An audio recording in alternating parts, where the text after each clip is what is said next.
Welcome to our lecture on brackish water resources. Imagine standing exactly where a large, flowing river finally meets the vast, open ocean. The river carries fresh water from the mountains, while the ocean is full of dense, salty water. When these two massive bodies of water crash into each other and mix, they create a completely new, dynamic environment. Today, we are going to explore this unique transitional zone, understand its biological significance, and learn the mathematics behind how we measure and manage it. Now that we have pictured this meeting point, let us define what it actually is. A brackish water environment is created when fresh river water mixes with seawater.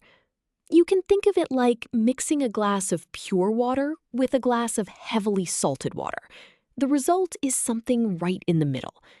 These environments primarily occur in estuaries, coastal lagoons, mangrove swamps, and river deltas. Because tidal forces push seawater inland to mix with river discharge, this is a highly dynamic world. The water's saltiness shifts constantly with the tides, the changing seasons, and the amount of rain falling inland. Building on that idea of mixed water, let us look at the exact scientific definition. In scientific terms, brackish water is formally defined by its salinity level. Fresh water typically has a salinity of less than 0.5 parts per thousand. On the other extreme, the open ocean sits around 35 parts per thousand. Therefore, brackish water falls strictly within the range of 0.5 to 30 parts per thousand. Because the salinity fluctuates so drastically on a daily basis, the organisms living here cannot just be standard freshwater or marine species. They must possess incredible physiological adaptations to survive the constant osmotic stress. Understanding the harsh conditions of these zones leads us to wonder why they matter so much. You might be surprised to learn that brackish water ecosystems are actually among the most biologically productive environments on the entire planet. When the river slows down as it hits the ocean, it drops its sediment, acting as a massive nutrient trap where organic matter accumulates. This abundance of food makes these areas critical nursery grounds for countless marine and freshwater species. They provide a safe, food-rich haven for juvenile fish and crustaceans to grow rapidly before they eventually migrate out to the open ocean. This incredible biological productivity directly translates into immense value for human beings. In terms of human resources, these brackish waters support highly lucrative fisheries and aquaculture operations. They are the primary habitats for prized commercial species like the hilsa shad, tiger prawns, and mud crabs. Millions of people rely on these specific species for their livelihood and daily nutrition. Without healthy brackish water habitats, coastal economies would completely collapse, and global fish populations would suffer catastrophic declines because those vital nursery grounds would be lost. To truly understand and manage a brackish water resource, we must be able to calculate its salinity mathematically. This formula allows biologists to predict the final salinity of a mixed environment using a simple weighted average. The variable S mix represents the final salinity of the brackish water. VF and SF stand for the volume and salinity of the fresh water flowing in from the river. Similarly, VM and SM represent the volume and salinity of the marine water brought in by the tide. The formula simply takes the total amount of salt from both sources and divides it by the total combined volume of water. If freshwater volume increases due to heavy rain, the overall salinity will decrease. Conversely, a strong tide pushing in more marine volume will cause the salinity to rise. Now that we have our formula, let us look at a practical scenario a marine biologist might face. Suppose a coastal lagoon receives 4,000 cubic meters of fresh water from a local stream, which has a negligible salinity of 0 parts per thousand. During high tide, the ocean pushes 1,000 cubic meters of seawater into the lagoon, carrying a standard marine salinity of 35 parts per thousand. We substitute these known values into our numerator and denominator. The freshwater adds virtually no salt, giving us 0, while the marine contribution gives us 35,000 units of salt. Dividing this total salt by the combined volume of 5,000 cubic meters gives us a final salinity of 7 parts per thousand. This tells us the water is firmly brackish, and only species adapted to moderate salt levels will thrive here. Having calculated the salinity, let us visualize exactly how this mixing happens in nature. What you are looking at is a cross-sectional diagram of an estuary. The horizontal axis represents the distance along the estuary, while the vertical axis represents the depth of the water. On the far left, you can see the freshwater input from the river, which has a salinity of nearly 0. The arrow shows it flowing outward.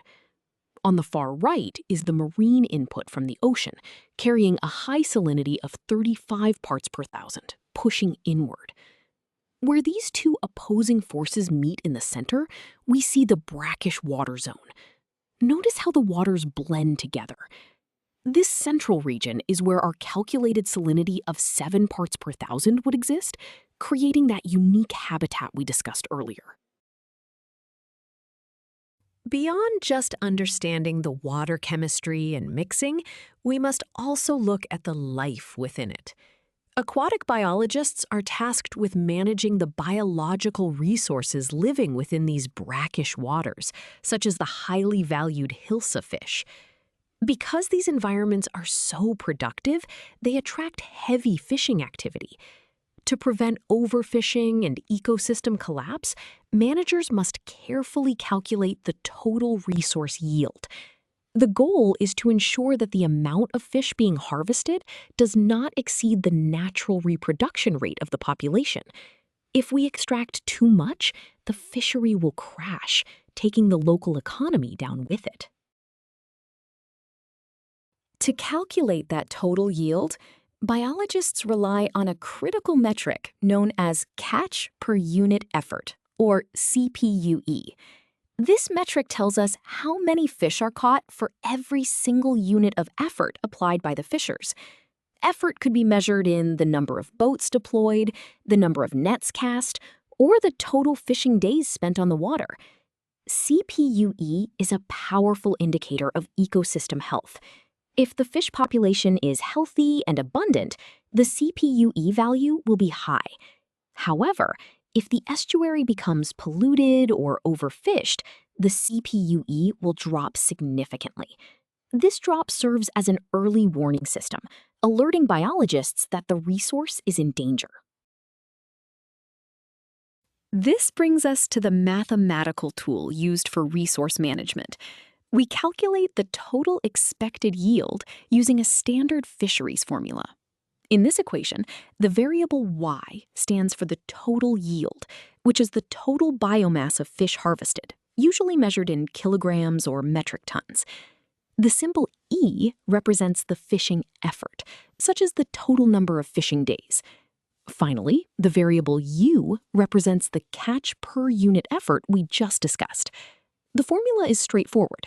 Yield equals effort multiplied by CPUE. If the effort increases, the yield goes up, assuming the fish population remains stable. But if U decreases due to overfishing, the total yield Y will suffer unless effort is drastically reduced. Let us apply this formula to a real-world fishery management scenario. Suppose a local fishing fleet puts in an effort of 250 fishing days in an estuary. Historical data shows that the CPUE for this specific brackish zone is 40 kilograms of Hilsa caught per fishing day. We want to calculate the total expected yield for the season. We substitute our known values into the equation, replacing E with 250 and U with 40. Multiplying these together gives us 10,000. Therefore, the total expected yield for the season is 10,000 kilograms, or 10 metric tons of Hilsa. If this number exceeds the natural reproduction rate, managers will know they must reduce the allowed fishing days next season. We have covered a lot of ground today, so let us review the most important ideas. First, brackish water resources represent a vital, highly productive transition zone between our planet's freshwater rivers and salty oceans. Second, these environments are defined by a fluctuating salinity between 0.5 and 30 parts per thousand, requiring unique adaptations from the life forms there. Third, by using mathematics to understand water mixing and resource yield, aquatic biologists can effectively monitor and protect these fragile ecosystems. Preserving these habitats is absolutely essential for sustaining global fisheries and maintaining coastal biodiversity. You now have a solid understanding of both the biology and the mathematics of brackish water resources.